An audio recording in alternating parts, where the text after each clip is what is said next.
You guys, tuhaye ikaze kuri Top Figure TV. Twaherukana kera.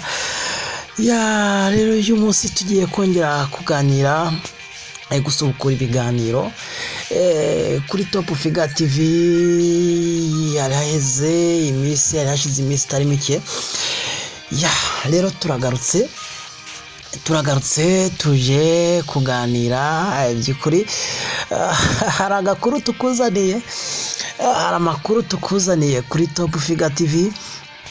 Ariko niba ari ubwa mbere ugiye kugera kuri Top Figure TV, niba ari ubwa mbere ugeze kuri Top Figure TV, turagusaba gukanda subscribe ugafungura n'akazogera aho hepfo kugira ngo amakuru ya Top Figure TV agende akugeraho neza kandi ku mwanya. Umuntu wese ari kwibaza ni iki tuje kuganira, ni iki tubazaniye. Urebye nta kidasanzwe ariko nta n'igisanzwe kirimo mu byo tuje kuba tuganira hano kuri Top Figure TV. Ni ibintu mu buzima busanzwe abantu tugenda dufata uko twishakiye, cyangwa se tukabikora ntitumenye ko twabikoze, cyangwa se tukabikora bivanye n'amarangamutima dufite, ntitumenye ngo mbega biratuzanira iki, biradukururira iki. Tuje kukubwira ibintu 10. Ibyo bintu 10 ni biki? Byerekeye iki? Biragufasha iki? Biragukebura iki? Birakungura iki muri mu buzima bwawe bwa buri munsi? Ni ibintu 10 wokora kugira ngo wibere iki? Wibere umukene.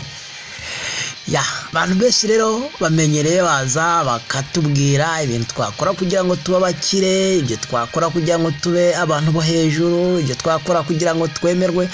Ariko by'ukuri nkuzaniye kuvuga ibintu wakora kugira ngo wibere umukene. Nta muntu yifuza kuba umukene, ntawe.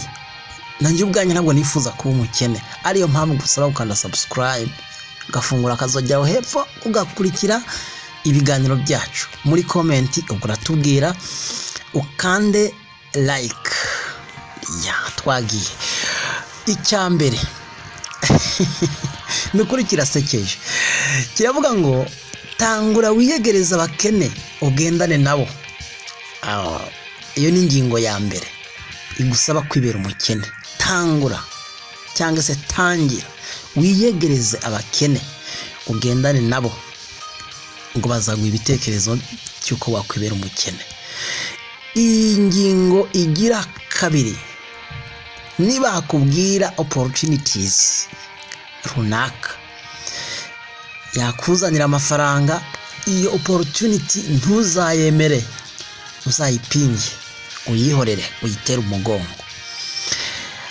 Gatatu, niba hakubwira ibijanye no kwizigama no gusevinga, usevingira hazaza, ibyo bintu ubyigire kure. Uzufate moto wiruke,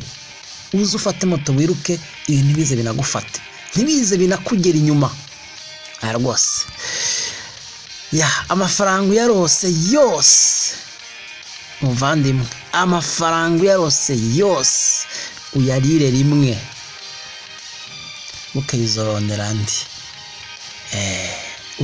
Uzashaka andi bukeye bwaho, ukiyabona uyarire rimwe yose. Noneho ubugira kane, icyo muhuye cyose uzakigure, nubwo kabone nubwo butanagikeneye uzakigure. Muri uwo mwanya nyine ukitekereza, uzahita ukigura. Gatanu noneho rero, gatanu iravuga ngo gatanu irasekeje. Hageze ikirori, hageze igikwe, basaba gutanga intererano. Ntuzatanga ayo ufite, ahubwo uzawemere wake n'ideni, uzuguze n'ab'inshuti n'abandi, uzajya no kuguza muri banki, ariko uzemeza abantu bose muri kumwe muri groupe ko ari we waterereye menshi muri ico girwe cyangwa muri ico kirori, nicyo bizakugeza ku bukene.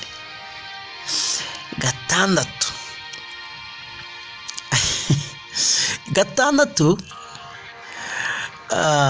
by'ukuri benshi bashaka ko bagikora bibaza ngo no kuruhuka, bibaza ngo just is enjoyment, ariko ntabwo ariko bimeze. Gatandatu iravuga ngo uzakwiryame, kuryama kizobe igiko gushyira imbere gusumba ibindi byose. N'isaha y'akazi nigera uzubanze uryame wongeze, niba ari mutonda mu kazi saa moya, mutonda mu kazi saa 2, uzabanze wongezeho indi minota 15 cyangwa se 20, 20, 30 iyo. Ibyo bizakugeza ku bukene. Indwi, uze witwararike kubaho ku munsi ibyejo si ibyawe rwose. Ibyejo ntabwo bikureba, ibyejo ntabwo bikureba, ntuzanabiteho umutwe, cungana n'iby'uwo munsi gusa. Ibyejo uzubiharire abashaka gukira.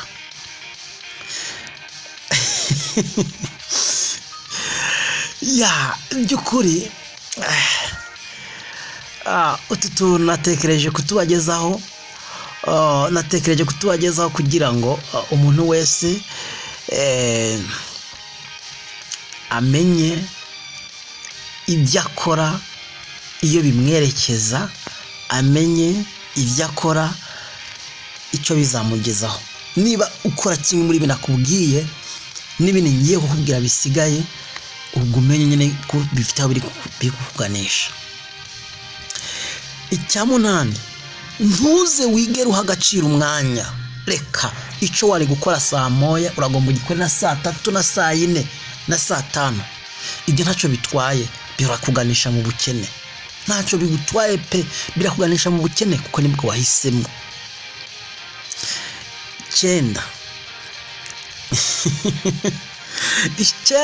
iki cya 9 cyo abantu benshi pe kubajayo baragikora kandi bakagifata nko kwishimisha, bakagifata nko gusabana, bakagifata nko kumva bakwinezereza n'inshuti. Icya 9 cyavuga ngo ushitse mu kabari kubajayo, ariko hari n'abatajayo.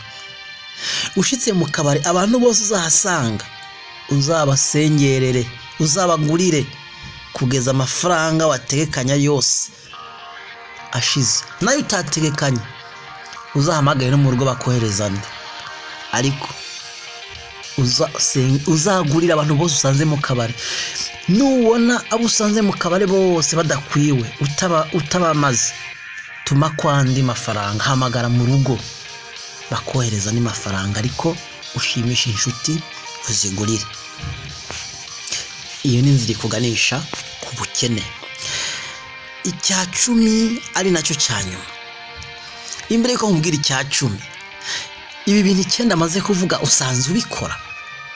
Niba usanzwe ubikora by'ukuri, muri comment ndashaka comment zanyu, ndashaka comment please, ndashaka comment.